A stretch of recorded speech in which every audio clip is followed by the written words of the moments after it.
అర్జున్ యొక్క జన్మదిన కార్యక్రమాన్ని ఏర్పాటు చేసి నన్ను మీ మధ్యకు ఆహ్వానించినటువంటి ఉత్తమరన్నయ్య గారికి, వారి సభ్యులకి, కుటుంబ సభ్యులకు, అలాగే ఇంత మంచి అవకాశాన్ని నాకు ఇచ్చినటువంటి దైవజనులు పెద్దలు దయాకర్ అన్నయ్య గారికి, రాజన్నయ్య గారికి, అలాగే ప్రవీణ్ అన్నయ్య గారికి, విజయన్న గారికి, కూడి వచ్చిన బంధువులు, మిత్రులు, శ్రేయోభిలాషులు అందరికీ ప్రత్యేకమైన వందనాలు తెలియజేస్తూ, అలాగే ఈరోజు జన్మదిన కార్యక్రమాన్ని జరుపుకుంటున్న అర్జునుకి కూడా మరి ఇలాంటి పుట్టినరోజు మహోత్సవాలు మరెన్నో జరుపుకుంటూ దేవునిలో ఉన్నతంగా ఎదుగుతూ మనుషుల దయందును, దేవుని దయందును, దేవుని జ్ఞానమందును కూడా వర్తిల్లాలని మనస్ఫూర్తిగా కోరుకుంటూ కొద్ది మాటలు నేను మీతో పంచుకుంటానండి. మరి ఈరోజు నన్ను మీ మధ్యకు ఆహ్వానించి మంచి మాటలు మీకు అందించడానికి దేవుడు మనకిచ్చిన ఈ మంచి సమయమును బట్టి, అలాగే కుటుంబ సభ్యులకును ప్రత్యేకమైన వందనాలు తెలియజేస్తున్నాం. ఈరోజు మనం నేర్చుకోబోతున్నటువంటి పాఠం, దైవజనులు మనకు ప్రతి వారం ఒక్కొక్క కొత్త అంశాన్ని మనకి పరిచయం చేస్తున్నారు. అయినా కూడా మమ్మల్ని మీ మధ్యకు ఆహ్వానించి కొత్త మాటలు కొత్తగా దేవుని వినాలి, ఆశపడాలని కలిగినటువంటి మంచి మనసును బట్టి ఒక మంచి విషయాన్ని మీతో పంచుకుంటాను. ఈరోజు మనం నేర్చుకోబోతున్న పాఠం, పిల్లలు దేవునిలో ఎదగాలంటే, ప్రియులారా, భూమి మీద వివాహ వ్యవస్థను ఏర్పాటు చేసినది మన కన్న తండ్రి అయిన దేవుడు. ఆయన మరి మొదటి మనిషి అయినటువంటి ఆదామును నేల మట్టితో నిర్మించి వారి నాసికారంధ్రంలోనికి జీవవాయువు నూది జీవాత్మను ప్రసాదించినటువంటి కన్న తండ్రి ఆదామును చేసిన తరువాత నరుడు ఒంటరిగా నుడుట మంచిది కాదని ఆలోచించి తన కొరకు సాటి అయిన సహకారిని ఇవ్వాలని ఆలోచన చేసిన దేవుడు ఆదామునకు గాఢ నిద్ర కలుగచేసి ఆయన ప్రకటనను తీసి ఆ ప్రాంతమును కండతో పూడ్చివేసి, మాంసంతో పూడ్చివేసి స్త్రీనిగా నిర్మించి ఆదాము వద్దకు తీసుకొచ్చినప్పుడు ఆదాము పలికిన మాట, ఇది నా ఎముకలలో ఎముక, నా మాంసంలో మాంసం, ఇది నరునిలో నుండి తీయబడినది కనుక నారి అని పిలువబడునని చెప్పాడు. ఆ తర్వాత దేవుడు వారిరువురిని ఏకం చేశాడు. ఆ రోజు ఆయన వారిరువురిని ఏకం చేసినప్పుడు వారి మధ్య ఎలాంటి బంధుగణము లేదు, భాజా భజంత్రీలు కూడా లేవు, ఎలాంటి హంగామా ఆర్భాటం కూడా లేదు. చాలా సాదా సీదగా ఆ వివాహాన్ని జరిగించాడు. ఆ జరిగించిన వివాహం తర్వాత దేవుడు వారిని ఆశీర్వదించాడు. ఎలా ఆశీర్వదించాడంటే, మీరు ఫలించండి, అభివృద్ధి పొందండి, విస్తరించండి, భూమిని నిండించండి అని అన్నాడు. అంటే దేవునికి ఎంతమంది పిల్లలు కావాలట? భూమిని నిండించే అంతమంది పిల్లలు కావాలనేది ఆ తండ్రి కోరిక, అంతేనా? అందుకే పౌలు గారు అంటారు, యావత్ భూమి మీద కాపురం ఉండుటకు ఆయన ఒకరి నుండి ప్రతి జాతి మనుషుని సృష్టించారట. ఒకరి నుండి. ఎవరా ఒకరు అని అంటే ఆదాము గారు. ఒక చోటి మాట చెప్తుంటే ఎవరా ఒకరు అని అంటే ఒక ఆయన అంటున్నాడు, మహేష్ బాబు అండి అని. ఆ మహేష్ బాబు గారి గురించి కాదు ఇక్కడ చెప్పేది. ఎవరు అవకడు అని అంటే ఆదాము గారు. ఆదాము గారి ద్వారాగా ఆదాము హవ్వల గర్భాల గుండా ఆయనకు పిల్లలు రావాలని ఆయన కోరుకున్నాడు. కోరుకున్న ఆయన వారిని ఆశీర్వదించాడని. ఈ భూమి మీద ఏ కార్యముకు లేనటువంటి గొప్ప ఘనత ఒకే ఒక కార్యానికి పెట్టాడు ఈ భూమి మీద. అదేంటో తెలుసా? మనకు బాగా సుపరిచితమైనటువంటి మాట, వివాహము అన్ని విషయములలో ఘనమైనది అని అన్నారు. ఏంటంట ఘనమైన కార్యం ఏంటి భూమి మీద అంటే వివాహమే. ఎందుకు వివాహం ఘనమైనది అని అంటే, ఈ భూమి మీద ఎన్ని కార్యాలు ఉన్నాయండి? ఈ భూమి మీద మనం ఆలోచిస్తే సంపాదించుకోవడం ఘనమైన కార్యం, ఎవరి జాబ్ సంపాదించడం గొప్ప పని, ఎవరి ఆస్తులు కూడబెట్టుకోవడం గొప్ప పని, ఎవరి బంధువులను, మిత్రులను, శ్రేయోభిలాషులందరినీ కావాలని కోరుకోవడం కూడా గొప్ప పని. పిల్లలను గొప్ప స్థాయిలో ఎదిగితే చూడాలనుకోవడం కూడా లోక దృష్టిలో గొప్ప కార్యం. అయితే వేటికి లేనటువంటి గొప్ప భాగ్యం ఒక వివాహానికి ఎందుకు పెట్టాడు ఆయన అంటే, ఆ వివాహం ద్వారా ఆయనకు పిల్లలు కావాలి. ఎవరు కావాలి? పిల్లలు కావాలి మన తండ్రి అయిన దేవునికి. మనకేం కావాలి అని అంటే మనకి పదవులు కావాలి, మనకు చదువులు కావాలి, మనకు ధనము కావాలి, ఐశ్వర్యం కావాలి, లోకంలో మంచి పేరు కూడా సంపాదించుకోవాలని మనం కోరుకుంటాం. కానీ దేవునికి వాటి వలన ఏ ప్రయోజనం లేదు. మరి ఇదేంటిది విలువైనది ఘనమైనది అని అంటే ఆ వివాహం. వివాహం ద్వారా కానీ ఆయన ఏం చేయాలనుకున్నాడంటే పిల్లలు కావాలని కోరుకున్నాడు. పెళ్లి అయిన వారందరికీ మనకు బాగా తెలుసండి, వివాహం జరుగుతుంటేనే ఆడ వివాహం కూడా పూర్తి కాదు కానీ బంధువులు, మిత్రులు, స్నేహితులు అంతా వచ్చేసారా ఆ ప్రజెంటేషన్ తో దిగిపోతుంటారండి. ఆ ఫ్రిడ్జ్, కూలరు, బీరో ఎన్నో వాళ్ళకి అవసరమైన వస్తువులన్నీ తెచ్చి ఆడ పెడుతుంటారు. పెళ్లి అయిన వారికి అందరికీ బహుమతులు మన వాళ్ళు అనుకున్న వాళ్ళు ఇస్తారు. కానీ ఎవరు, ఎప్పుడు, ఎక్కడ, ఏ విధంగానైనా ఎవరి బహుమానం ఏదైనా ఉందంటే అది కేవలం ఒక గర్భఫలం మాత్రమే. అది మాత్రమే తండ్రి మనకి ఇస్తాడు. ఏమండి, పెళ్ళయ్యేంత వరకు ఎలా ఉంటారంటే మనుషులు, ఏమండి పెళ్ళి అయ్యేంత వరకు ఎలా ఉంటారంటే నాకు ఎలాంటి భార్య వస్తుందో అని పురుషులు అనుకుంటారు. మరి స్త్రీలు ఏమనుకుంటారు, నాకు ఎలాంటి భర్త వస్తాడో అనేది స్త్రీలు అనుకుంటారు. కానీ వివాహం తర్వాత ఆ సస్పెన్స్ కి తెరబడిపోతుంది. అంతేనా? పెళ్లికి ముందు నాకు ఎలాంటి భార్య వస్తుందని పురుషులు అనుకుంటారు, కానీ పెళ్లికి ముందు స్త్రీలు కూడా ఏమనుకుంటారంటే నాకు ఎలాంటి భర్త వస్తాడో అని స్త్రీలు అనుకుంటారు. కానీ వివాహం తర్వాత ఆ సస్పెన్స్ కి ఒక తెరబడిపోతుంది.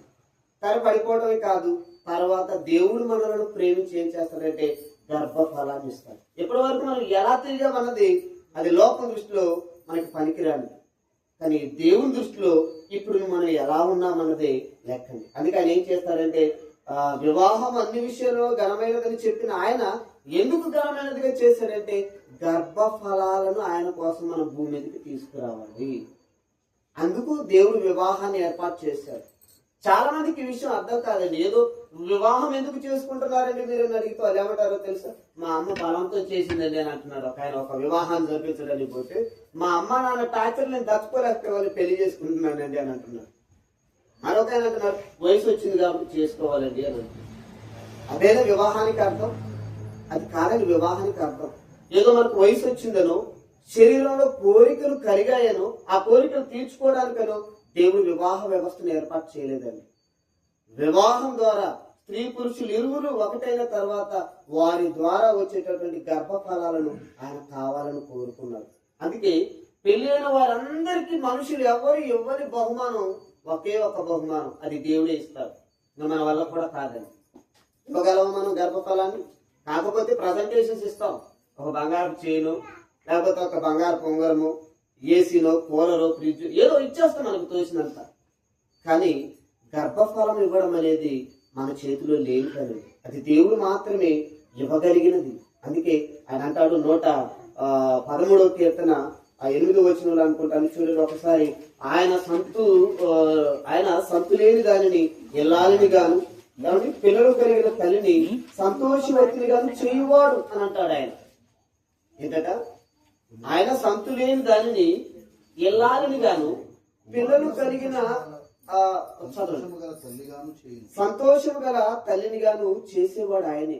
ఏమండి, ఈరోజు మనం ఎంత అడిగినా ఎవరి బహుమానం కేవలం ఇదొక్కటేనండి. ఇదొక్కటే, అదే గర్భఫలం. ఈ రోజు ఆ గర్భఫలాన్ని చూసిన మనుషులు ఎలా ఉంటున్నారంటే ఆ పిల్లలను చూస్తూ వాళ్ళని చూస్తూ వాళ్ళ కోసమే ఎన్నో ఆస్తులు కూడబెడుతున్నారు.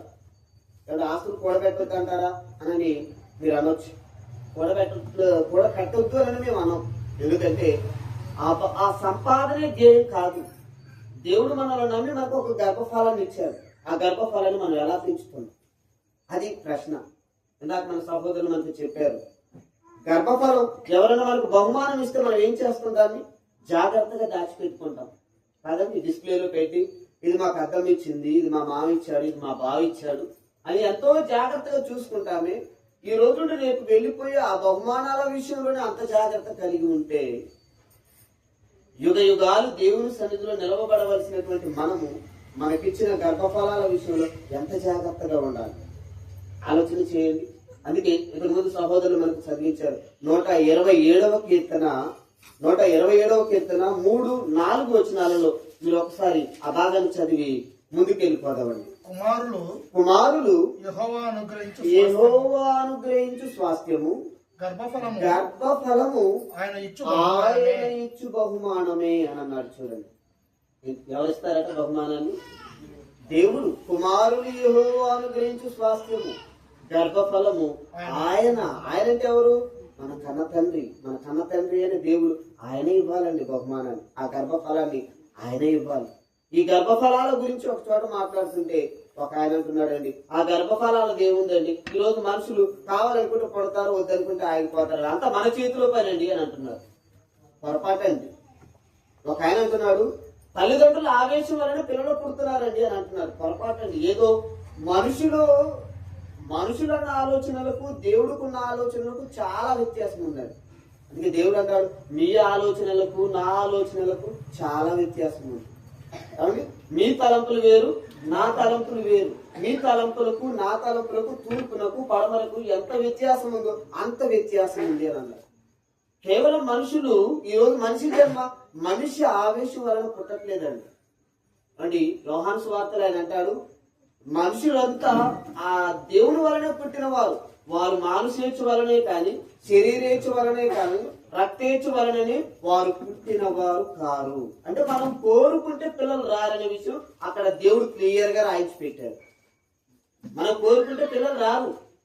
మరి ఎవరు కోరుకోవాలి అంటే ఆ తండ్రి మనల్ని ప్రేమించి గర్భఫలాలను మనకి ఇవ్వాలి.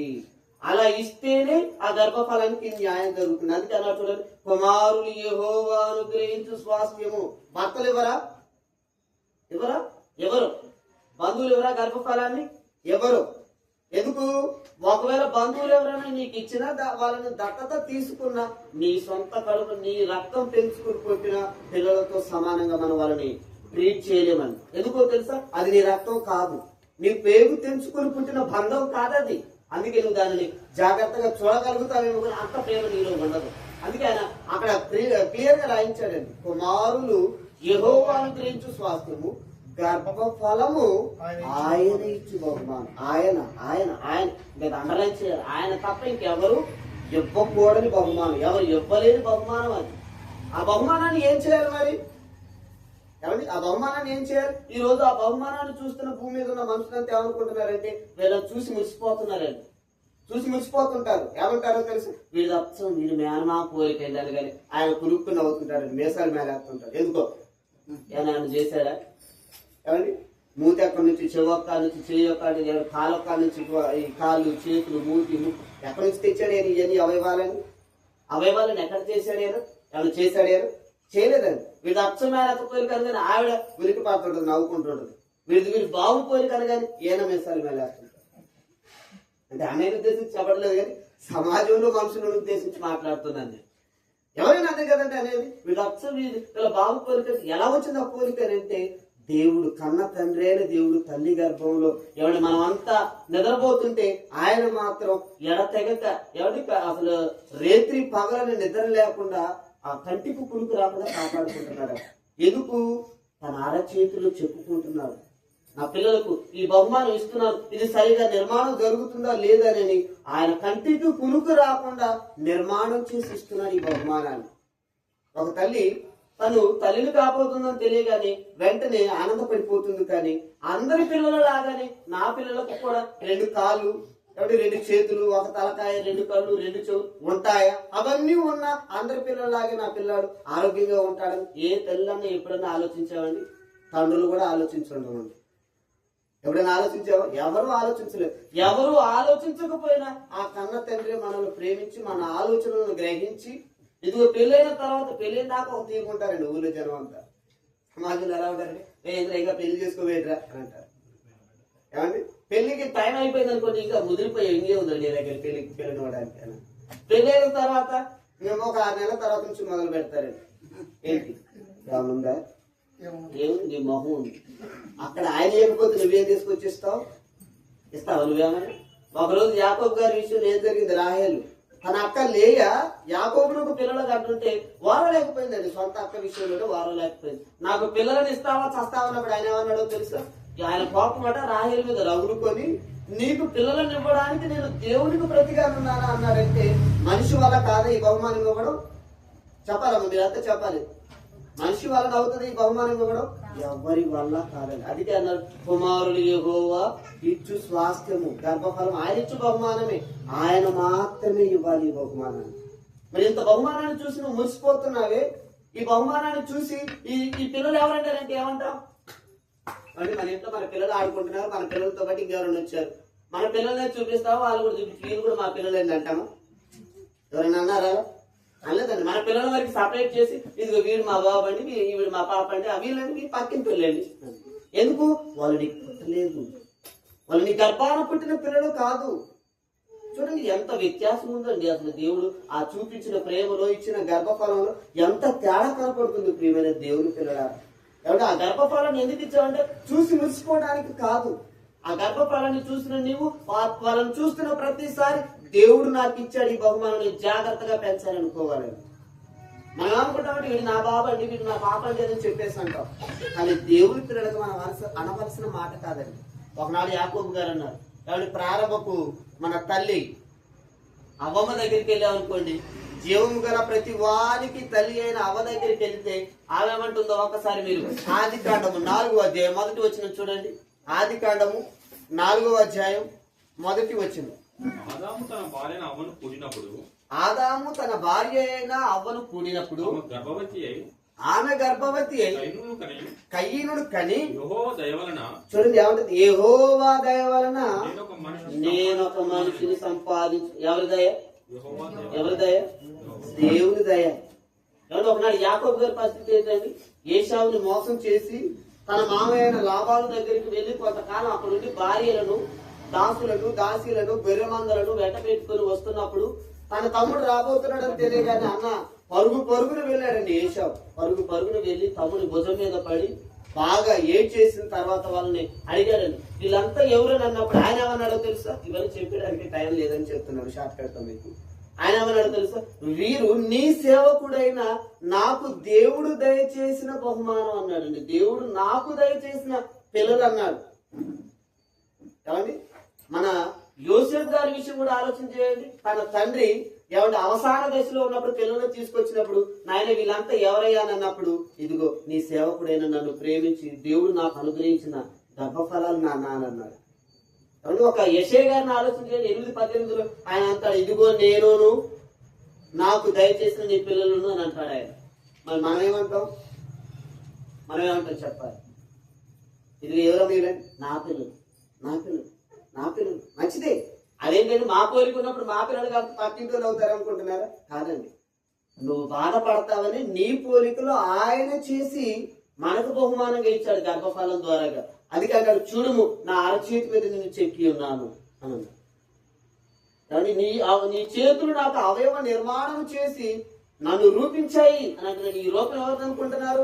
మన కన్న తండ్రి అయిన దేవుడు గర్భంలో ఉన్నప్పుడు తల్లిదండ్రులుగా మనం ఆనందపడాలని ఈ గర్భఫలాలను చూసిన ప్రతిసారి తండ్రి నాకు బహుమానంగా ఇచ్చాడని నువ్వు ఆనందిస్తూ ఆ దేవుని పని తెలుసుకోవడం కోసమే ఆయన మనకు గర్భఫలాలను ఇస్తున్నాడు. నిజంగా ఈ రోజు మనం ఇక్కడ కూడుకున్నామంటే ఒకనాడు ఇదిగో ఉపేంద్ర అనే వాళ్ళ తల్లిదండ్రులను ప్రేమించి ఇచ్చిన గర్భఫలం అండి. ఎంత చక్కగా దేవునిలో చూడండి, ఎంత వయసు వచ్చినప్పటికీ ఇప్పటి వరకు కూడా తల్లిదండ్రుల అడుగుజాడలో తల్లిదండ్రుల మాటలను గౌరవిస్తూ ఎంత చక్కగా ఎదిగాడంటే ఆ గర్భఫలాల కోసం వాళ్ళు ఎంతగా ఆలోచించుంటారు, ఎంత ప్రేమించుంటారని, ఎంతగా దేవుడి కోసం పెంచుంటారు. ఒకసారి దేవుడి కోసం క్లాప్స్ కొట్టండి, అమ్మ వాళ్ళ కోసం దేవుడి కోసం క్లాప్స్ కొట్టండి గట్టిగా, ఏదైనా చేతుల్లో గట్టిగా. ఇంత గొప్ప గర్భఫలాన్ని ఇచ్చి ఈ రోజు ఈ గర్భఫలాన్ని దేవుళ్ళు ఎదుగుతుంటే చూసి తల్లిదండ్రులు ఆనందపడాలండి. ఈ రోజు సమాజంలో పిల్లలు, మన సహోదరులు చెప్పినట్టు ఎంత మంది చిరిగిపోతున్నారండి. ఈ రోజు ఈ మొబైల్ కి ఎడిక్ట్ అయిపోయి పిల్లలు పెద్దలనే తారతమ్యం కూడా లేకుండా, చిన్న పెద్ద అనే తారతమ్యం లేకుండా ఇష్టం వచ్చినట్టుగా మాట్లాడుతున్నారు. ఈ రోజు ఆ స్థాయిలో దిగజారిపోకుండా తల్లిదండ్రులు ఎంతో జాగ్రత్తగా క్రమశిక్షణగా దేవునిలో పెంచుతున్నారంటే నిజంగా ఎంత గొప్ప భాగ్యం అండి ఇది. ఇది అంటాడు ఆ 27వ కీర్తన 127వ కీర్తన 4వ వచనంలో అంటాడు, త్వరగా సహకరించండి. 27వ కీర్తన 127వ కీర్తన 4వ వచనం. యవ్వన కాలమందు పుట్టిన కుమారులు బలవంతుని చేతిలో బాణముల వంటి వారు. ఏ కాలంలో పుట్టాలి? యవ్వన కాలం. యవ్వన కాలం అంటే ఏమనుకుంటున్నారు మీరు? ఒక 5 సంవత్సరాలు, ఓ 30 సంవత్సరాలు అనుకుంటున్నారా? కాదండి. యవన కాలం అనగా దేవుని తెలుసుకునే కాలం అది. యవన కాలం అంటే అది. మన సమాజం దృష్టిలో యవన కాలం అంటే ఒక 20 ఏళ్ళు రాగానే ఆ అబ్బాయికి పెళ్లిళ్ళు వచ్చేసింది, 10 ఏళ్ళు రాగానే అమ్మాయికి వయసు వచ్చేసింది, పెళ్లి చేయాలి. పొరపాటు అండి, అది కాదు. దేవుని ఆలోచన వేరు, మనిషి ఆలోచన వేరు, దేవుని ఆలోచన వేరండి. మనమేమో 18 ఏళ్ళు వయసు రాగానే ఎదిగిన పిల్లలు చూసి నా కొడుకు నా చేతికి వచ్చాడని ఆనందపడతాం, నా కూతురు నాకు ఉపయోగపడే స్థితికి వచ్చిందని మనం అనుకుంటాం. కానీ దేవుడు ఏమనుకుంటాడో తెలుసా? ఎంత వయసు వచ్చినా నా పిల్లలు ఇంకా నన్ను తెలుసుకోవడానికి టైం రాలేదని ఆయన బాధపడతాడు. అది యవ్వనంలో దేవుని తెలుసుకోవడం అంటే అదే. కాబట్టి ఒకడు నీటి మూలంగాను ఆత్మ మూలంగాను కొత్తగా జన్మించితేనే కానీ వాడు దేవుని రాజ్యంలో ప్రవేశించడు అన్నాడంటే, అంటే యవ్వనంలోనే మనం తెలుసుకోవాలి దేవుణ్ణి. యవ్వనంలో దేవుని తెలుసుకుంటే ఏమవుతుందో తెలుసా? ఆ దేవుని కాడి మన భుజం మీద ఉంటుంది. అందుకే విలాప వాక్యాలు అంటాడు, యవ్వన కాలంలో నరుడు యెహోవా కాడి మోయిట మేలు, అది వాడి భుజం మీద మోపిన వాడు యెహోవాయే. అంటే యవ్వన దశలోనే దేవునిలో పుట్టాలి. దేవునిలో యవ్వన దశలో పుట్టిన వాళ్ళు ఎవరుంటారో వారు ఎప్పటికీ దారి తొలగిపోలేదు. అందుకే అన్నాడు, బలవంతుని చేతిలో బాణములు వంటి వారు. ఎవరా బలవంతుడు? బలవంతుడు అంటే ఎవరండి? సమాజం ఏమనుకుంటుంది? బలవంతుడు అనగానే 6 అడుగుల ఎత్తు, కాబట్టి 6 feet హైట్, 6 pack బాడీ, కండలు తిరిగిన దేహం ఉండగానే అబ్బా ఏనేనండి బలవంతుడు అనుకుంటాం. ఆ బలవంతుడు కాదండి. ఆ బలవంతుడు ఏముందండి? ఈ రోజు మంచిగుంటా, రేపు జ్వరం వస్తే మొత్తం బలవంతం కుదిరిపోద్ది. కానీ ఏమండి, కండలన్నీ కరిగిపోతాయి. ఈ రోజు గట్టిగా ఉంటాం, రేపు జ్వరం వచ్చిందని గట్టిగా 4 రోజులు డెంగ్యూ వచ్చిందంటే పోవటమే. కండలు తిరిగిన దేహం మొత్తం కూడా ఏమైపోద్ది? ఇంకా ఏలాంటి పోవటమే, ఏముండదు. ఎవరా బలవంతుడు అని అంటే అదిగో మనకు ఒక ఆయన ఉన్నాడు, యేసుక్రీస్తు వారు. ఏలయనగా మనకు శిశువు పుట్టెను, మనకు కుమారుడు అనుగ్రహించబడెను, అతని భుజం మీద రాజభారం ఉండును, ఆశ్చర్యకరుడు, ఆలోచనకర్త, బలవంతుడైన దేవుడు అని అన్నాడు. చూడండి, ఎవరు బలవంతుడు అంటే దేవుడు బలవంతుడు. ఆ దేవుని చేత వాక్యంలో నడిపిస్తున్న తల్లిదండ్రులు ఎవరుంటారో తెలుసా? వాళ్ళు నిజంగా బలవంతులండి. యవన దశలో పిల్లలను లోకంలో పడిపోకుండా కాపాడుకునే తల్లిదండ్రులు ఎవరుంటారో వాళ్ళు నిజంగా బలవంతులండి. అలాంటి వాళ్ళు నిజంగా బలవంతులని మనం చెప్పాలి. ప్రియమైన దేవుని పిల్లలారా, నిజంగా ఈ రోజు సమాజంలో మనుషులు ఎన్నో పెంపకాల గురించి నేర్చుకుంటున్నారు. ఈరోజు ఒక కోళ్ళ పెంపకం తెలుసు మనిషి. అమ్మ వింటున్నారా మీరు? వెనకొందరు నిద్రపోతున్నారా? ముసుగు ధరించుకుని మా రాజు గారు అనుకుని నిద్రపోతున్నారా? మీకు ముసుగు మేలేనండి నిజంగా. ఆ ముసుగులో మీరు నిద్రపోతున్నారో వింటున్నారో కూడా మాకు అర్థం కాదు. ఇక్కడ పురుషులకు మాత్రం ఏ ముసుగులు లేదు. ఎక్కడ నిద్రపోతే అయ్యగారు ఏమంటారని ఇలా హాయిగా ఉన్నారు, మీరేం ముసుగు వేసుకుని నిద్రపోతున్నారు. అమ్మ వినబడుతుందా? నిజంగానండి, ఈ రోజు యవ్వనంలో ఉన్న పిల్లలను కానీ మనం చూస్తేనండి, ఈ రోజు యవ్వనాన్ని మర్చిపోతున్నారు, తల్లిదండ్రులను మర్చిపోతున్నారు, ఎన్నిటినో నేర్చుకుంటున్నారు. తల్లిదండ్రులు కూడా చూడండి ఎన్ని నేర్చుకుంటున్నారు సమాజంలో. ఈరోజు చూడండి, ఒక చేపల పెంపకం చూస్తున్నాం, రొయ్యల పెంపకం చూస్తున్నాం, పట్టు పురుగుల పెంపకం చూస్తున్నాం, కోళ్ళ పెంపకం చూస్తున్నాం, పందుల పెంపకం చూస్తున్నాం, ఆఖరికి కుక్కల పెంపకాన్ని కూడా చూస్తాం. చూడట్లేదండి? లేవండి, ఉన్నాయండి. నిజంగా చూడండి, ఈ రోజు మన ఇంట్లో పెంచుకుంటున్న కుక్క మనం చెప్పిన మాట వింటది. కాబట్టి నేను ఒక టీచర్ని, ఆ కిరాయికి వేరే వాళ్ళ ఇంట్లో ఉంటాం అన్నమాట. ఆ ఇంట్లో వాళ్ళు కుక్కను పెంచుకుంటున్నారు. అది ఒక జాతి కుక్క, మరి అది మనకి తెలియదు.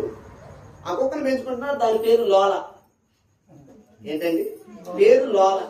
ఆ లోల పెట్టే లొల్లి తెల్లవారు ఎదురే ఉంటదండి.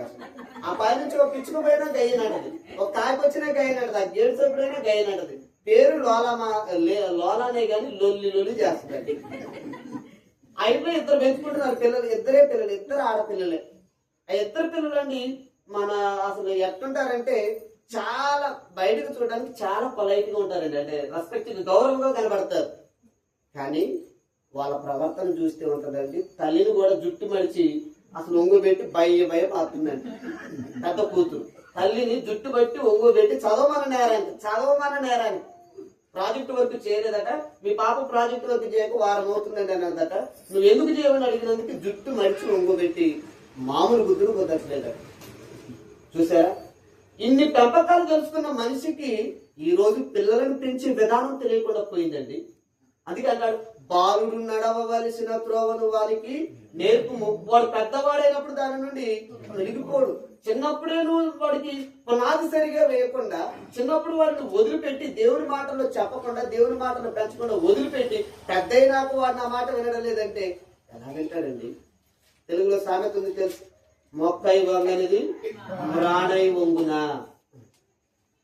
చిన్న మొక్కగా ఉన్నప్పుడు అది నేల పడ్డప్పుడు నువ్వేం చేయాలి? ఏదైనా ఆధారం పెట్టి దారం పెట్టి కడితే అది ఎదుక్కుంటూ వెళ్ళిపోతుంది, అది నీకు ఉపయోగపడుతుంది ఒక దినాన. మొక్కగా ఉన్నప్పుడే నేల మీద పడ్డప్పుడు వదిలేసి రానైన తర్వాత దాన్ని నొచ్చడానికి పోతే నువ్వు చావాల్సిందే కదా నొచ్చలే. ఈరోజు పిల్లల పరిస్థితి చూడండి ఎంత దారుణంగా ఉందో సమాజం. ఏ పిల్లల్ని కదిలిద్దామన్నా భయం అవుతుందండి. ఏ పిల్లల్ని కదిలిద్దాం, ఆఖరికి స్కూల్లో పిల్లల్ని కదిలిద్దామన్నా భయం అవుతుంది. వాడు వచ్చాడండి స్కూల్లో, మొత్తం ఏదో క్రాఫింగ్ పెట్టుకుని వచ్చాడు, మొత్తం ఇటు నుంచి ఇటు మొత్తం పనికొక్కు పెరిగినట్టుందండి. శుభ్రంగా ఈ చుట్టూ మొత్తం ఇటు పనికొక్కు పెరిగినట్టుంది, మధ్యలో పిచ్చుకో గూడు ఉన్నట్టుంది. అందులోకి వచ్చి పిచ్చుకలు కూడా గూడు పెట్టుకోవచ్చు. ఏంట్రై అవతారం అని అంటే మా డాడీ చేపించాడండి అని. మీ డాడీని పిలిపిరండి, ఫోన్ చేసి పిలిపిస్తూ అన్నాను, నేనే చేపించానండి, ఇబ్బంది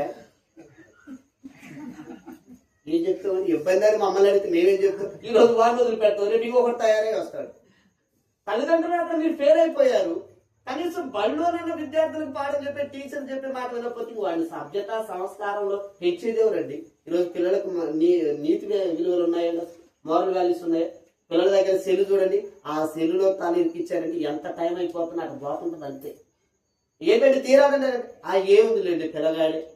ఈరోజు పిల్లగాడే రేపు పెద్ద అయితే ఒళ్ళు చింతపండు పచ్చడి చేస్తాడంటే. ఆలోచించేయండి ప్రియమైన దేవుని పిల్లల. ఏదో దేవుడు మనల్ని గర్భఫలాన్ని ప్రేమించి ఇస్తే వదిలిపెట్టడానికి కాదండి ఆ గర్భఫలం. వాళ్ళు అలా వదిలిపెడితే ఏమవుతుందో తెలుసా? బుద్ధి లేని కుమారుడు తన తల్లికి ఏం చేస్తాడు? అవమానం తెస్తాడు. ఆ రోజు అవమానంతో తలదించుకోవాల్సిన పరిస్థితి వస్తుంది. అప్పుడు కూడా అంటాం ఏదో చిన్న పిల్లగాడు వదిలిపెట్టినాక ఎడ పెట్టుకుంటే అప్పుడు తల దించుకొని ముసుగేసుకొని రావాల్సిన పరిస్థితి వస్తుంది. కనుక ప్రియమైన దేవుని పిల్లలారా, మన పిల్లలు ఎలా ఉన్నారు, ఎలా పెంచుతున్నాం మన పిల్లల్ని ఈరోజు? ఏమండి, ఈరోజు ఎంత బాగా పెంచుతున్నాం అనుకుంటున్నాం, ఎంత బాగా పిల్లల కోసం మనం అన్ని సరిచేసి పెంచుతున్నాం చూస్తున్నాం అనుకుంటున్నాం, కానీ పొరపాటు అండి. అన్ని నువ్వు పిల్లల కోసం పెంచుతున్నావు చేస్తున్నావు కరెక్టే, కానీ ఆ పిల్లవాడి నడవడికి ఎలా ఉంది? ఒకసారి 22వ కీర్తన 22 సామెతల గ్రంథం 6 చదవండి. 22 సామెతల గ్రంథం 22వ అధ్యాయం 6వ వచనం. బాలుడు నడవవలసిన త్రోవను వానికి నేర్పుము, వాడు పెద్దవాడైనప్పుడు దాని నుండి తొలగిపోడు అని అన్నాడు. చూడండి, ఈరోజు ఎన్ని నేర్పిస్తున్నారు పిల్లలకి తల్లిదండ్రులుగా? ఎవరి సమాజంలో తల్లిదండ్రులుగా పిల్లలకి ఎన్ని నేర్పిస్తున్నాం మనం? వాడికి జాబ్ ఎలా రావాలని నేర్పిస్తాం, ట్రైనింగ్ ఇప్పిస్తాం, బైక్ ద్వారా ఎలాగో నేర్పిస్తాం, సైకిల్ నేర్పిస్తాం, కారు నేర్పిస్తాం, కావాలనుకున్న ప్రతిదీ నేర్పిస్తున్నాం. కాబట్టి నా చిన్నతనంలో మా తాతగారు ఉండేదండి, నడక రాకపోతే అదేదో 3 గిర్ల చక్కలు చేసి పెట్టేదండి. అది పట్టుకుని నడుచుకుంటూ పోతుంటే నడక వచ్చింది. చాలా మంది అప్పట్లో అదే చూశాను నేనైతే. ఇప్పుడు ఉంది అది లేదేదో వాకర్ తీసుకొచ్చి పెట్టారు. ఎందుకు ఆ వాకరు స్టైల్ అనమాట. ఆ 3 గిర్ల పడి ఓల్డ్ ట్రాక్ అయితే ఇప్పుడు వచ్చిన వాకర్ స్టైల్ అనమాట. అందులో నిలబట్టి వాడు ఏం నడుపుతాడు, నడక నేర్చుకుంటాడు. నడక నేర్పడానికి ప్రయత్నం చేసి వాకర్ తెచ్చావు, నడవడికి ఎవరు నేర్పాలి? నడక నేర్పడానికి వాకర్ తెచ్చి పెట్టేవాడు నడుపుతాడని. మంచి నడవడికి ఎవరు నేర్పాలి? అయితే తల్లిదండ్రులు నేర్పాలి, లేదా వాళ్ళు గురువులు నేర్పాలి. అందుకే తల్లి, తండ్రి, గురువు, దైవం, లేదా దైవాన్ని చూడండి ఎంత చివరికి వేశారు. జరగవలసింది ఎక్కడ? ప్రారంభపు పునాది దేవుడిలో పడాల్సింది ఎక్కడ పడదో తెలుసా? తల్లిదండ్రులు గాలి వదిలేశారు. మనం వదిలిపెట్టి వీడు ఒక 5 ఏళ్ళు రాగానే మా వల్ల కాదు వీళ్ళు భరించడానికి తీసుకెళ్ళి ఎక్కడ వేస్తారు? స్కూల్లో వేస్తారు. ఆ బాధను ఎవరు పడాలా? గురువు పడాలి.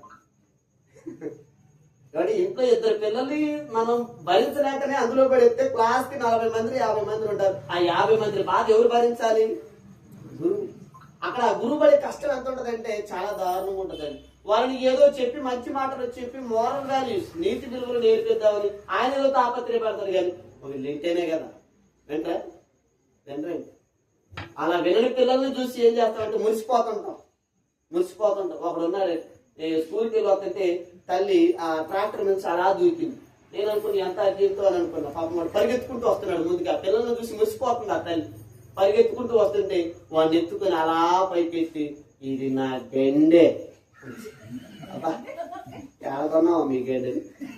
వాడు ఏమన్నా బాగున్నాడా అని అంటే వాడు మళ్ళీ బాగు కూడా లేడండి. నల్ల చింతపండు పచ్చడి ఉన్నట్టున్నాడు వాడు. ఇటు మొత్తం పూసేసుకుని ఆ శివుడు అంతా ఎండిపోయి అలా నల్లగా మళ్ళీ నల్ల చింతపండు పచ్చడి ఉన్నట్టున్నాడు, పాత చింతపండు పచ్చడి ఉన్నట్టున్నాడు. ఆయన ఎలా మురిసిపోతుందో తెలుసా? ఇది నా గండే, ఇది నా కొండ. ఎలా తెచ్చావా మా గండెని? ఎవరిచ్చారు నీకు ఈ గడ్డని? ఈ రోజు ఈ గడ్డని చూసి మురిసిపోతున్నావే, నా కొండ, నా ఎండి, నా ఇత్తడి, నా పచ్చడి అని నువ్వు మొత్తుకుంటున్నావే. ఎవరిచ్చారు నీకు ఈ గర్భఫలాన్ని? వదిలిపెట్టడానిక? దేవుళ్ళు పెంచడానికి కాదా? ఏం చేస్తున్నాం తల్లిదండ్రులుగా? మన పిల్లల్ని ఎలా పెంచుతున్నాం? వాళ్ళ నడవడికి ఎలా ఉంది? ఎవరు చూస్తున్నారు ఇవన్నీ? వాడు పిల్లలకి తెలిసి వదిలి పెడతారు కానీ వాడు ఏం చేస్తున్నాడు, వాడి ప్రవర్తన ఎలా ఉంది, ఇంటికి అతిథులు వస్తే, పెద్దవాళ్ళు వస్తే వాళ్ళతో ఏం మాట్లాడుతున్నాడు, ఎలా గౌరవిస్తున్నాడు, వాళ్ళకి ఏమైనా మర్యాద ఇస్తున్నాడా, తల్లిదండ్రులు మమ్మల్ని ఏమైనా గౌరవిస్తున్నాడా, టీచర్స్ ఏమైనా విలువించి మాట్లాడుతున్నారా, తోటి వారితో ఎలా? ఇవన్నీ ఎవరండి చెప్పేది? ఎవరు చెప్పేది? కేవలం ఒక విద్య మాత్రమే ఉన్నది. అది కేవలం బైబిల్ విద్య మాత్రమే. ఇది మహోన్నతుని విద్య. మనిషిని మార్చాలంటే ఈ మాటలే మనిషిని మార్చాలి, కానీ మనుషులు చెప్తే ఏం మారండి. దేవుడు పట్టుకోవాలి మనుషులని. వాళ్ళని పట్టుకోవాలంటే మనం ఏం చేయాలో తెలుసా? మనమే ముందు టీచర్స్ అయి ఉండాలి. పిల్లలకి గాలికి వదిలి పెడతామని దేవుడు ఏం చేశాడో తెలుసా? టైం టేబుల్ వేసాడు తల్లిదండ్రులకి. అమ్మా వినపడుతుందా? భారంగా ఉండి చెప్పండి, ముగిస్తాను. అమ్మా, తల్లిదండ్రులు వదిలిపెడతారని దేవుడు తల్లిదండ్రులకు ఒక ప్రణాళిక పెట్టాడు. ద్వితీయోపదేశ కాండం 6వ అధ్యాయం 6వ వచనం చూడండి. ద్వితీయోపదేశ కాండము 6వ అధ్యాయం 6వ వచనం. నేను నీకు ఆజ్ఞాపించిన ఈ మాటలు చదవండి. ద్వితీయోపదేశ కాండం 6వ అధ్యాయం 6వ వచనం. నేడు నేను నీకు ఆజ్ఞాపించి ఈ మాటలు నీ హృదయంలో ఉండవలెను. జాగ్రత్తగా వినండి. నీవు నీ కుమారులకు వాటిని అభ్యసింపజేసి నీ ఇంట కూర్చుండినప్పుడును, త్రోవ నడిచినప్పుడును, పడుకుంటున్నప్పుడును, లేచినప్పుడును వాటిని కూర్చే మాట్లాడాలి. ఏం చెప్పాడండి దేవుడు? అసలు టైం టేబుల్ ఇది. మనం మర్చిపోతామని దేవుడు వేసిన టైం టేబుల్ ఏంటో తెలుసా? ఇశ్రాయేలు, నేడు నేను నీకు ఆజ్ఞాపించు మాటలను వినుము, ఇవి నీ హృదయంలో ఉండాలి. అదే కాదు, నీవు నీ పిల్లలకు వీటిని అభ్యసించ చేయాలి. ఎప్పుడు అభ్యసింపజేయాలి? త్రోవన నడిచేటప్పుడు, పడుకునేటప్పుడు, కూర్చునేటప్పుడు, లేచేటప్పుడు. కాబట్టి మీకు ఏమైనా అర్థమైంది ఈ మాట చదవగానే? అండి, పొద్దంతా రోజంతా ఏ మనిషి పని చేసినా ఈ 4 చేస్తామండి. అసలు కూర్చుంటాం, తర్వాత లేస్తాం, తర్వాత నడుతాం, తర్వాత పడుకుంటాం. ఈ 4 పనులే. అంటే నువ్వు చేస్తున్న ప్రతి పనిలో దేవుడి మాట నీకు గుర్తుకు రావాలి. ఆ మాట నీకు గుర్తుకు రావాలంటే నువ్వేం చేయాలి? తల్లిదండ్రులుగా ముందు నువ్వు నేర్చుకోవాలి. అంతేనా? ఒక టీచరు ఏమి నేర్చుకోకుండా వెళ్ళి ఎలా పాఠాలు చెప్తాడని చెప్పలేడు. ముందు తాను నేర్చుకుంటేనే వాడు వెళ్ళి అవతల వేరే వాళ్ళకి చెప్పడానికి అవకాశం ఉంటుంది. అలాగే తల్లిదండ్రులుగా ముందు మనం దేవుని మాటలు మనం నేర్చుకోకపోతే మన పిల్లలకి ఏం నేర్పిస్తామండి? మన పిల్లలు మనకు మాదిరిగా ఉన్నారా? లేకపోతే మనమే మన పిల్లలకు మాదిరిగా ఉండాలా? ఏమండి, మన పిల్లలు మనకు మాదిరా? మనమే మన పిల్లలకు మాదిరా? మనం మన పిల్లలకు మాదిరి. మనమే గాడి తప్పిపోయి మన పిల్లలు సరిగా ఉండాలంటే ఎలా ఏం తెలిసిద్దండి? ఒకనొక చోటుకి ప్రార్థనకి తీసుకెళ్ళాడు. ప్రార్థనకి వెళ్తే ఒక ఆయన ఎలాగే ప్రార్థన జరుగుతుంది, పిల్లగాన్ని తీసుకొని వచ్చాడు. చేతిలో అదేదో చిన్న బాటిల్ పట్టుకొని వచ్చాడు. ఏంటో ఆ బాటిల్ మనది ఏమంటారు మరి నాకు తెలియదు, కానీ అది ఆగుతూ వచ్చి తీసుకొచ్చి అడబెట్టి, అయ్యారు నేను చెడిపోతే చెడిపోయింది కానీ నా కుమారుడు బాగుపడాలి. ఇది సొంత కొడుకు ముందే నువ్వేదో అంత బాటిల్ తెచ్చుకొని తాకుంటూ, అరే నేను చెడిపోతే చెడిపోయింది, నువ్వు మాత్రం బాగుపడాలని నచ్చే విషయం ఏం కాదు. తండ్రి ఏమి చేయటం కుమారుడు చూచునో అదియే కాక మరేది తనంతట తాను చేయలేడు. అంటే తల్లిదండ్రులు మనం ఏంటి అంటే మనం రోల్ మోడల్ పిల్లలకి. అంటే మనం ఏ విషయంలో రోల్ మోడల్ ఉండాలి అని అంటే, ఇదిగో మనం ప్రార్థన చేసే విషయంలో రోల్ మోడల్ ఉండాలి, పాటలు పాడే విషయంలో రోల్ మోడల్ మన పిల్లలకి, వాక్యం చదివే విషయంలో రోల్ మోడల్, ఇంటికి ఎవరైనా అతిథులు వస్తే వాళ్ళకి ఆతిథ్యం ఇచ్చే విషయంలో రోల్ మోడల్. ఇవన్నీ ఎవరు నేర్పిస్తారండి పిల్లలకి? ఎవరు నేర్పిస్తారు? మనం నేర్పించాలి కదా. మనం నేర్పించాలంటే ముందు మనం నేర్చుకోవాలి కదా. మరి మనం నేర్చుకుంటున్నామా? ఎన్ని మాటలు గుర్తున్నాయి చెప్పండి? తల్లిదండ్రులుగా దేవుని మాటలు ఎన్నున్నాయి మన గుండెలు? ఎన్ని నేర్చుకున్నాం మనం చెప్పండి? ఎన్ని నేర్చుకున్నాం? మాకేమవుతాయి గారు ఏం రావాలంటారు అంటే మనం ఏం చేయలేమండి. కానీ ఏం రాకపోయినా కొన్ని మాత్రం బాగా గుర్తు పెట్టుకుంటామండి. సీరియల్ చూడండి, గుర్తుంటే ఏముండవు. అదేంటి అయ్యగారు ఎన్ని చెప్పినా సేపు గుర్తుంటుంది, తర్వాత మర్చిపోతాం అంటారు. మరి సీరియల్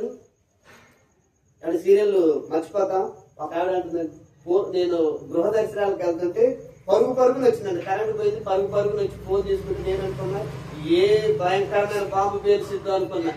ఫోన్ చేసి ఫోన్ కలిపి, అరే చెల్లె ఇక్కడ కార్తీక దీపం దేవుడు మరి ఆమె కలిసింది ఆయన్ని అన్నాడు. ఏం మనుషులండి బాబు అసలు. సీరియల్ మీద ఉన్నంత ఆసక్తి ఇచ్చిన గర్భఫలం మీద లేదా? చూడండి, ఎవడి రోగం వచ్చింది, హాస్పిటల్కి వెళ్ళాం, డాక్టర్ దగ్గరికి వెళ్తే ఆయన ఏం చేస్తాడు, ప్రిస్క్రిప్షన్ రాసిస్తాడు. ఆ మెడిసిన్ తెచ్చుకోగానే, అమ్మా ఇది ఆ మధ్యాహ్నం వేసుకో, ఇది ఉదయం వేసుకో, ఇది సాయంత్రం వేసుకో, 3 పూటలు వేసుకోమని ఇస్తుంటాడు. ఒకవేళ ఆయన ఇచ్చి చెప్పకపోయినా మనం ఏం చేస్తాం, ఇయ్యలేదు చెప్పలేదు నేను వస్తావా, టాబ్లెట్ తీసుకున్నావు, ఆయన ఏం చెప్పలేదు నేను వస్తావా, పని కట్టుకొని వెనక్కి ఏం చెప్పలేదయ్యా డాక్టర్ గారు ఇది ఎట్టా అన్నాడు. అవునా? మరి పిల్లల్ని ఇచ్చిన దేవుడు పిల్లలు ఎలా పెంచాలో చెప్పలేదా? చెప్పాడండి. ఎన్ని మాటలు రాయించాడండి. బైబిల్ అంటే మీరు ఏమనుకుంటున్నారండి? ఏదో ఒక పూట చదివి ఆ పక్కన పెట్టి మళ్ళా వారానికి తీసుకెళ్లిపోయేది అనుకుంటున్నారా మీరు? కాబట్టి జీవిత కాలం వరకు దాన్ని మనం చదువుతూనే ఉండాలి. జీవిత కాలం మనం దాన్ని చదువుతుంటే మన బ్రతుకు ఎలా ఉంది, మన పిల్లలు ఎలా ఉన్నారు, వాళ్ళ జీవిత కాలంలో మనం వాళ్ళ కోసం ఏం చేయాలి, ఎలా పెంచాలనే విషయాలు తెలియాలంటే తల్లిదండ్రులుగా ముందు మనం నేర్చుకోవాలండి. అప్పుడే మనం పిల్లలకు నేర్పిస్తాం. ఒకనాడు అబ్రహాం పెంచాడు. ఎలా పెంచాడండి కుమారుణ్ణి? 100వ సంవత్సరంలో ఒకగానొక కుమారుణ్ణి ఇస్తే ఆ కుమారుని దేవుని కోసం బలివ్వడానికి కూడా వెనకాడలేదంటే, ఆ పిల్లవాడు అలా చేతులు కాళ్ళు కట్టేసి ఆ బలిపీఠ మీద కూర్చోబెడుతున్నప్పుడు, పడుకోబెడుతున్నప్పుడు ఆ పిల్లవాడికి అసలు ఎంత విధేయత ఉండాలండి. తండ్రి మాటలు అంటే తండ్రి మీద ఉన్న గౌరవం ఎంత గొప్పదండి. అప్పటికి సుమారుగా ఆ ఇస్సాకు వయసు 12-13 ఏళ్ళు ఉంటాయట. ఇప్పుడు అంతే వయసున్న మన పిల్లల్ని తీసుకెళ్లి దేవుడు అడిగాడని చెప్పేసి మనం పెడుతున్నాం అనుకోండి, వాళ్ళు ఏమనుకుంటారో తెలుసా? ఈ రోజు మాయదారోడు మా నాన్న ఏదో మొత్తానికి కార్యక్రమం పెట్టాడు, ఏదో మొత్తానికి పూనుకుంటున్నాడు, చిన్నగా జంప్ అయిపోవాలా అనుకుంటా.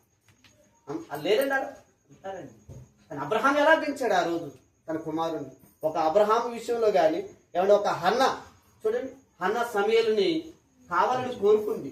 దేవా నువ్వు నాకు ఒక్క కొడుకుని ఇస్తే నేను ఆ కొడుకుని నీ సేవ పొందులు పెడతానని తీర్మానం చేసుకున్నాడు. ఆ తీర్మానం చేసిన ప్రకారమే ఏం చేసిందంటే అతడు పాలు విడిచిన మరుక్షణమే తీసుకెళ్లి యాజకుని దగ్గర వదిలిపెట్టి వచ్చిందండి. ఆ సమయలు పెరిగాడు, పెద్దవాడయ్యాడు, ఒక ప్రవక్తగా, ఒక దీర్ఘదర్శిగా, ఒక న్యాయాధిపతిగా ఇశ్రాయేలీల కోసం ఎన్ని కార్యాలు చేశాడండి. ఎంత విధేయత తల్లిదండ్రులు అంటే, ఎంత గౌరవం, ఎంత గొప్పగా ఉన్నారు చూడండి. దేవుని కోసం పెంచిన పిల్లలు ఎంత గొప్పగా ఎదిగారో చూడండి. అండ్ ఒక ఆయన అడిగాడండి, దేవాను నాకు కొడుకునిస్తే నీకు ఏదో నాకు తోచింది నీకు ఎత్తాను మొక్కుకున్నాడండి. పోయాడు. నాకు ఊహ తెలిసిన తర్వాత ఆ గుణదల పోవటం అదే ఫస్ట్ సార్ అండి. నేను ఇంతవరకు ఎప్పుడు పోలేదు. మా వాళ్ళంతా బలవంతం చేస్తే వెళ్ళాను. ఆయన కట్ట అంత అయిపోయినాక వీళ్ళు సంభాషణలో కూర్చున్నారు, మేము పక్కన కూర్చున్నాం. వాళ్ళు మాట్లాడుకుంటున్నారు. పిల్లగాడు పుట్టాడు కానీ పుట్టెంటికలు కూడా ఇచ్చేసాం కదా, ఏమి ఇచ్చారు చందా అంటే, నేను మొక్కుకున్నాను రా చందా.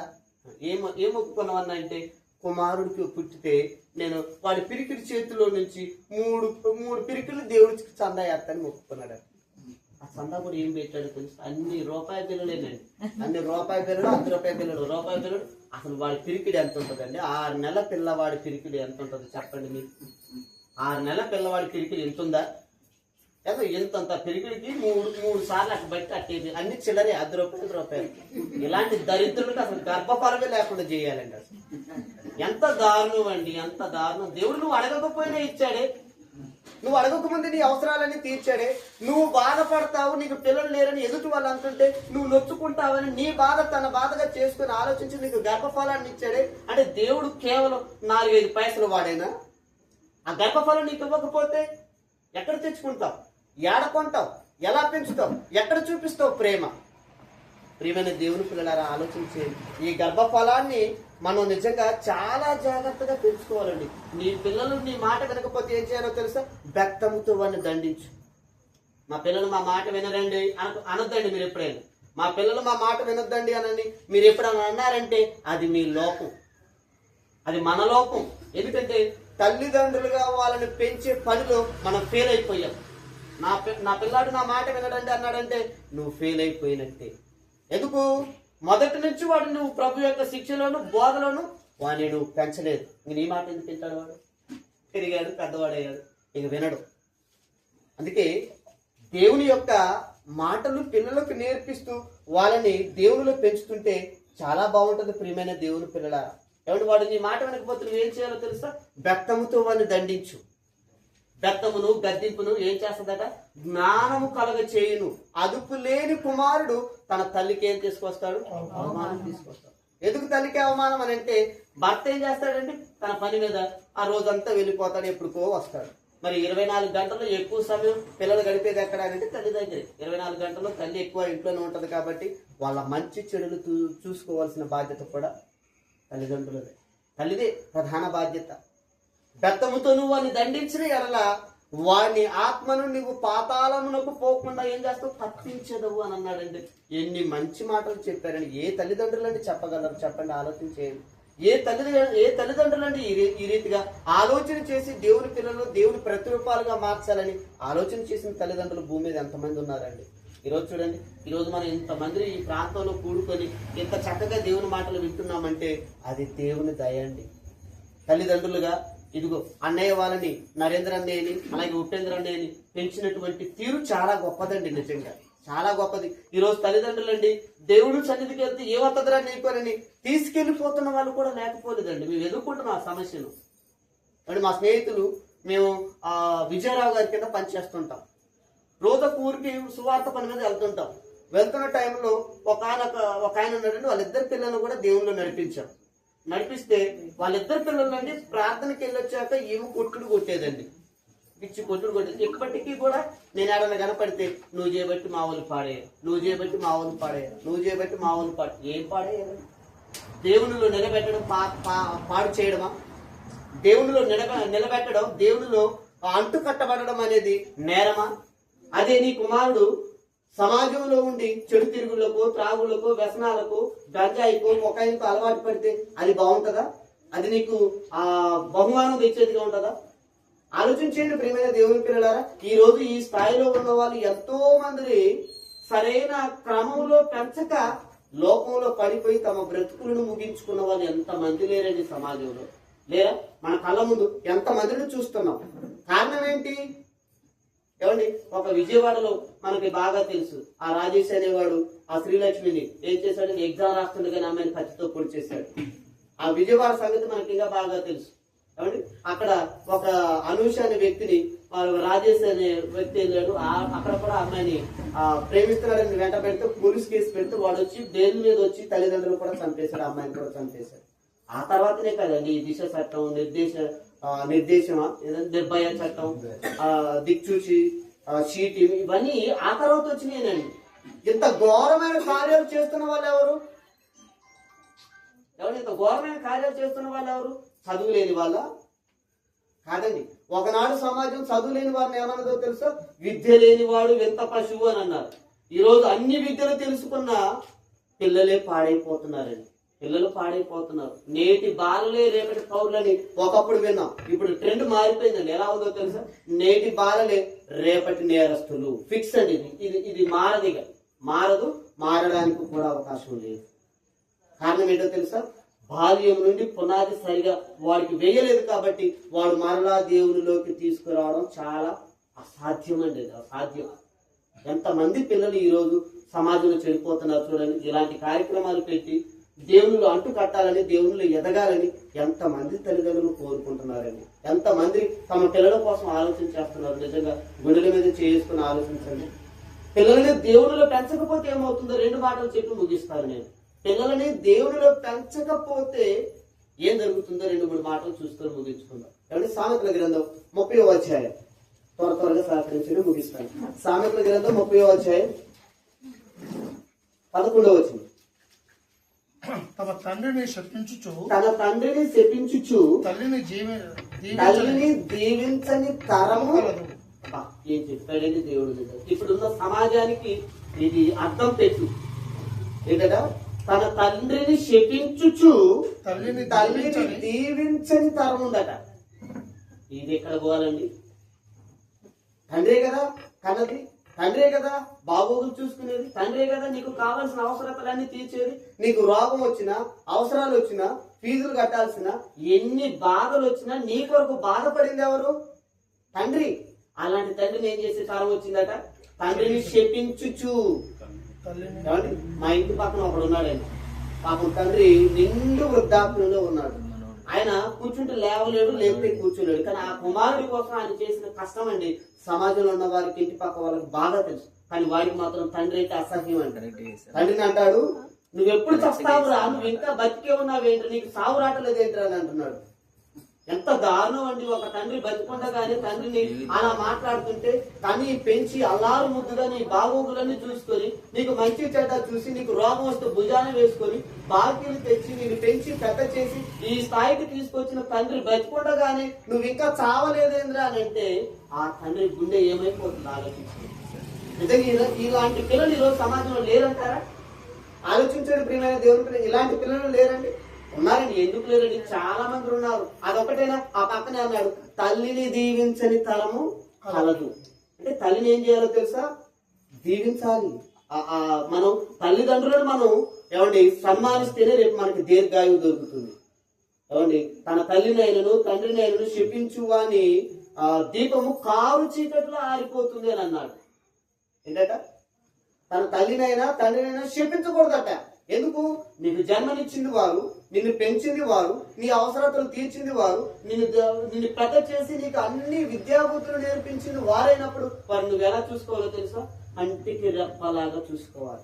అడుగడుగున వారిని సన్మానించాలండి, అడుగడుగున వారిని సన్మానించాలి. ఎందుకో తెలుసా? ఆ స్థాయికి వెళ్ళిన ఇంకా నా తల్లిదండ్రులు నన్ను ఇంతగానో తీసుకొచ్చారని ఆలోచించే పిల్లలు ఎంతమంది ఉన్నారు ఈరోజు సమాజంలో? ఆలోచించండి, మీ గుండెల మీద చేసుకొని చెప్పండి, ఎంతమంది ఉన్నారు? మన పిల్లలు ఉన్నారు ఇందులో, మన పిల్లలు కూడా ఉన్నారంటే నిజంగా మన ప్రయాస వ్యర్థం కాలేదని చెప్పాలి. ఆలోచించేయండి ప్రియమైన దేవుని పిల్లల.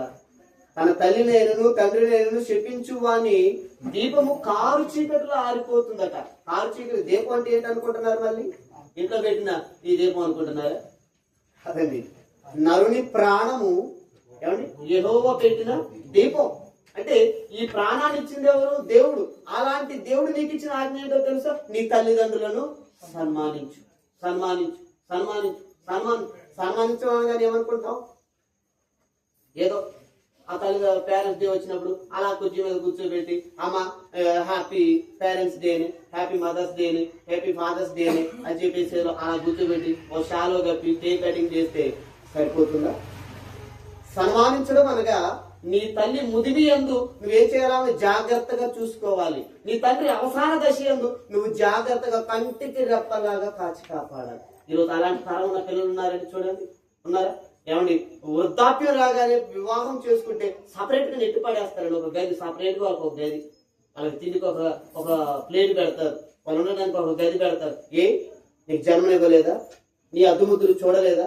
నీ అవసరతలు తీర్చలేదా? నీకు భార్యను తీసుకురాలేదా? ఎన్ని కష్టాలు అనుభవించారు వాళ్ళు నీ కోసం. ఆ కష్టం నీకు ఎందుకు గుర్తుకు రావటం లేదు? పిల్లల ఆలోచన చేయండి. అలాంటి వాళ్ళని ఉద్దేశించి దేవుడు అంటున్నాడు, తన తల్లిని శపించుచు, తండ్రిని శపించుచు తల్లిని దీవించని తరం ఉందట. ఏమండి ఒకటి ఈ మధ్య కాలంలో మీరు వినే ఉంటారు, తల్లిదండ్రులట లెక్క చేయడట. వాడు 10th అయిపోగానే ఫ్రెండ్స్ కు చెప్పాడట, ఇదిగో ఈ రోజు నేను పాస్ అయ్యాను, మా నాన్న నాకు బండి ఇచ్చినా ఇవ్వకపోయినా నేను చస్తా అని చెప్పాడట. ఈ మధ్యనే వచ్చిందండి అది, ఈ మధ్యన వేచి న్యూస్ లో వచ్చింది అది. వాడు పోయాడట, వాళ్ళ నాన్న అడిగాడని. పాపం ఆయన ఆటో డ్రైవర్, రోజుకి ఒక 500 రావడే ధనా కష్టం, పైగా అది కిరాయికుండే ఇల్లట. ఆయన అప్పు చేసి తన దగ్గర ఉన్న 40,000కి ఇంకొక ₹1,00,000 అప్పు చేసి 1,40,000 పెట్టి బయట తీసుకొస్తే వాడు పోయి ఎక్కడో ఎదురుగా వస్తున్నటువంటి వాహనాన్ని గట్టిగా ఢీకొని స్పాట్ డెడ్ అండి. వాడిని ఆ తల్లిదండ్రులు ఏడుతుంటే ఒక ఆవిడ వచ్చి స్పీకర్ గా అక్కడ ముందు పెట్టి ఇంటర్వ్యూ చేస్తుంది. మీ కుమారుడు పోయాడు కదా, నీకు బాధ లేదనంటే బాధ లేదండి.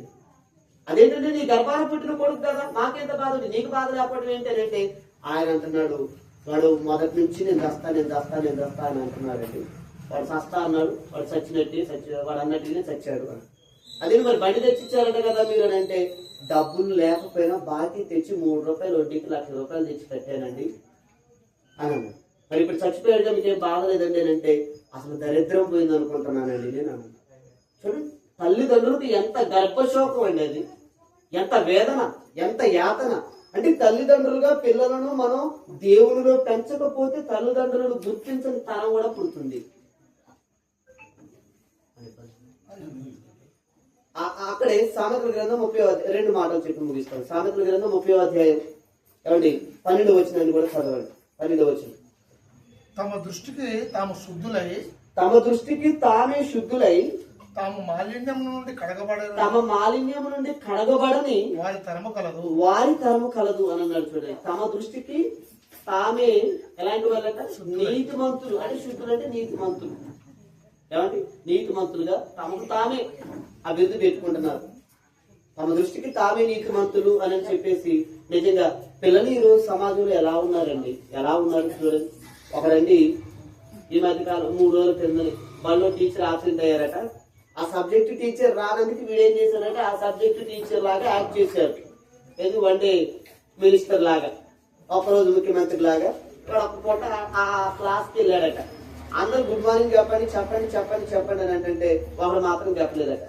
చెప్పపోయేసరికి లంచ్ బ్రేక్ అయింది. వాడు ఇంటికి వెళ్ళాడు. ఏడ్చుకుంటూ ఇంటికి వెళ్ళి ఆ గదిలోకి వెళ్ళి తలుపు పెట్టుకుని తలుపు బాధతో పేరెంట్ వచ్చాడు. ఏమైందిరా అని అంటే ఇలా నేను ఇట్లా చేశాను, వాడు నాకు గుడ్ మార్నింగ్ చెప్పలేదని. కానీ తండ్రి అని తప్పురా నాన్న అనొద్దా అనలేదండి. ఆవేశంతో వెళ్ళి టీచర్లు అందరినీ గదిలో వేసి వాళ్ళకి తాళం వేసి స్కూల్ గేటుతో తాళం వేసిపోయాడండి. ఇదెక్కడ దరిద్రం అండి బాబు. అసలు ఏమన్నా అసలు మెచ్చే విధానమేనండి. అసలు తండ్రిగా నువ్వు ఖండించాలి కానీ నువ్వు చేసింది పొరపాటు నాన్న, ఇక ముందు ఎప్పుడు ఇలాంటి తిరుగుబాటు నువ్వు చేయొద్దని వాడికి నువ్వు చెప్పాలి. పేరెంట్ గా నువ్వు వెళ్ళి అక్కడ టీచర్స్ ముందు ప్రాధేయపడాలి, నా కొడుకు తప్పును మన్నించండి అని. ఇది లేదండి. వాడు ఏదో చేశాడంటే వాడు చేయడానికి వాడు గుడ్ మార్నింగ్ చెప్పడానికి వీడు వెళ్ళి వాడు ఏడవటం ఏంటి, ఏదొచ్చి వాళ్ళని తలిపేయటం ఏంటి, ఇక్కడ గేటుకి తాళం వేసి వెళ్ళిపోయారు. పోలీసులు వచ్చి ఆయన తీసుకొచ్చి ముందు నిల్చోబెట్టి అప్పటికి కూడా వాళ్ళదే తప్పు అంటున్నాడు పేరెంట్. ఇలాంటి పేరెంట్స్ ఉంటే ఇక పిల్లలే ఎదుగుతారండి. చూడండి, తమ దృష్టికి తామే శుద్ధులై. అంటే వాడు చేసింది తప్పని వాడు ఏమనుకుంటున్నాడు, నేను చేసిందే కాదు. ఇలాంటి పిల్లలు ఉంటే ఎలా పెంచాలి ప్రియమైన దేవుని పిల్లలు ఆలోచించేయండి. పిల్లలు దేవునిలో ఎదగాలంటే ఇదిగో మనం అంటున్నట్టు వాటికి బెత్తం తీసుకోవాలి. బెత్తము గద్దింపు ఏమండి అది ఏం చేస్తుందంటే బుద్ధిని కలగజేస్తారు, జ్ఞానాన్ని తీసుకొస్తుందట.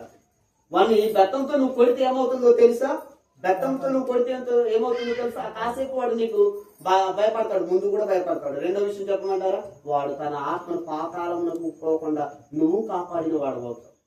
లేదు నేను నా కొడుకే నా కుమారుడే నువ్వు వదిలిపెట్టావు అనుకోండి, రేపు వాడు నరకంలో పడితే తండ్రికి మిమ్మల్ని ఒక మాట అడుగుతాడు. ఈ ఒక్క మాట చూపించి ముగిస్తాను. ఎఫెసీ పత్రిక 6వ అధ్యాయం. ఎఫెసీ పత్రిక 6వ అధ్యాయం. ఎఫెసీ పత్రిక 6వ అధ్యాయం 4వ వచనం అనుకుంటా. ఒకసారి తీసిన వాళ్ళు ఎవరైనా ఉంటే సభ్య సహకరించారు. తండ్రులారా మీ పిల్లలకు కోపము రేపక ప్రభు యొక్క శిక్షలోను బోధలోను వారిని పెంచండి. ఏం చెప్పాడండి దేవుడు? ఎవరట? తండ్రులారా మీ పిల్లలకు కోపము రేపక. పిల్లలకు కోపం ఎప్పుడు వస్తుంది? భూమి మీద పెట్టినప్పుడు కోపం వస్తుంది. కానీ ఈ లోకాన్ని వదిలిపెట్టిన తర్వాత పాతాళంలో కూడా కోపం వస్తుంది. ఎందుకో తెలుసా? వాళ్ళు అప్పుడు అనుకుంటారు, ఆ రోజు నువ్వు నన్ను దండించి, ఆ రోజు కట్టె తీసుకొని నన్ను కొట్టినట్టయితే, బెత్తంతో నన్ను దండించినట్టయితే ఈ రోజు నేను ఈ స్థాయికి వచ్చేవాడిని కదా అని చూసి అక్కడ వాడు పండు కొరుకుతాడట. అక్కడ ఏడుపును పండు కొరుకుంటే ఉండదు. ఎంతకాలం? యుగ యుగాలు. ఎందుకు అంటే ఇక్కడ తండ్రిగా తల్లిగా మీరంతా ఫెయిల్ అయిపోయారు. వాడి ఆత్మను ఏం చేశారు? మీరు పాతాళానికి నడిపించారు. అందుకే ఇన్ని పనులలో విసిగి వ్యవసాయపోయిన మీకు యుగ యుగాలు గుర్తుండేలాగా 2 పనులు పెట్టాడు అక్కడ దేవుడు. అందరికి దేవుని మార్గం తప్పిన వాళ్ళందరికీ 2 పనులు. ఏంటవి? ఏడుపును పండుకును. ఎంతసేపు ఈ సీడీ? ఎంతసేపు? 1 గంట ఏడ్చావు, అయిపోయింది. అయిపోయింది. ఏంటి మొదలు పెట్టు? ఏంటది? పండుగ. ఆ గంట కొరికి అయిపోయింది. ఇంకెప్పుడు మళ్ళా మొదలు పెట్టు. 2. ఎంతకాలం? యుగ యుగాలు ఆరని అగ్నికి ఆహుతైపోవాలి. కారణం ఏంటో తెలుసా? మన నిర్లక్ష్యం. ఒకనాడు దావీదు రాజ్య పరిపాలన చేసి రాజ్యానికి మంచి విజయాలు అందించిన కుటుంబాన్ని పెంచుకునే విషయంలో ఎవరు తప్పిపోయాడు. నిర్లక్ష్యం వలన తన కుటుంబాన్ని చిన్నాభిన్నం చేసుకున్నాడు. అలాంటి స్థితిలో మనం ఉందామా? ఒక జమదయ్య కుమారుల తల్లి చూడండి, తమ పిల్లల్ని ఎంత బాగా పెంచిందండి, ఆయన దగ్గరికి వచ్చి, అయ్యా ప్రపంచ పునర్జననం మందు నీ కుడి వైపున ఒకరిని ఎడమ వైపున ఒకరిని కూర్చుండబెట్టే అవకాశం నాకు ఇవ్వవయ్యా అని అడిగిందండి. అలాంటి తల్లిదండ్రులు ఉండాలండి పిల్లల కోసం. చాలా బాగుంటుంది. అలాంటి పిల్లలు కలిగిన తల్లిదండ్రులు నిజంగా చాలా భాగ్యవంతులండి. అంత భాగ్యవంతులు. కాబట్టి ఈరోజు మనమేనా ఉన్నాం? మన పిల్లల పరిస్థితి ఎలా ఉంది? తల్లిదండ్రులుగా మనకి బాధ్యతలు ఇచ్చాడు. ఏమన్నాడు? తండ్రులారా మీ పిల్లలకు కోపం రాకండి అన్నాడు. పిల్లలకి కొన్ని బాధ్యతలు ఇచ్చాడు. ఏమన్నాడు? మీ తల్లిదండ్రులను సన్మానించండి.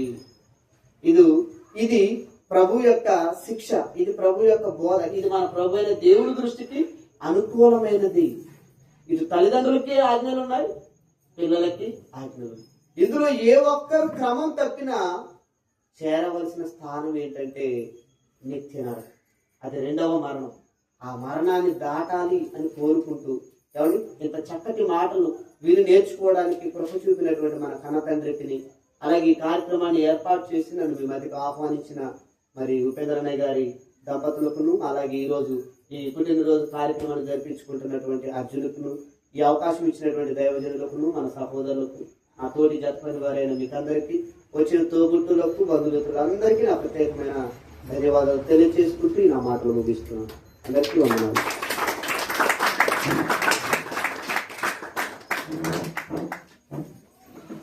ఇప్పటి వరకు మంచి మాటలు అందించి మరి అమూల్యమైన విషయాలు మనకు తెలియపరిచినటువంటి గోపన్న గారికి మరి ప్రత్యేక వందనాలు తెలియజేస్తూ అందరూ గట్టిగా చప్పట్లతోటి మరి అన్నని అభినందించండి.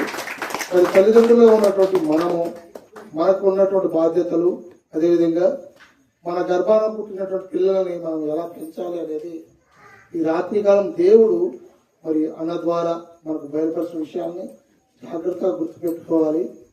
ఎందుకంటే సమాజానికి మనం మేలు చేయాలన్నా, దేవుణ్ణి సంతోషపెట్టాలన్నా మొదటిగా పెద్దవారిగా తల్లిదండ్రులు ఉన్నటువంటి మన మనసులో దేవుని మాటలు ఉండాలి.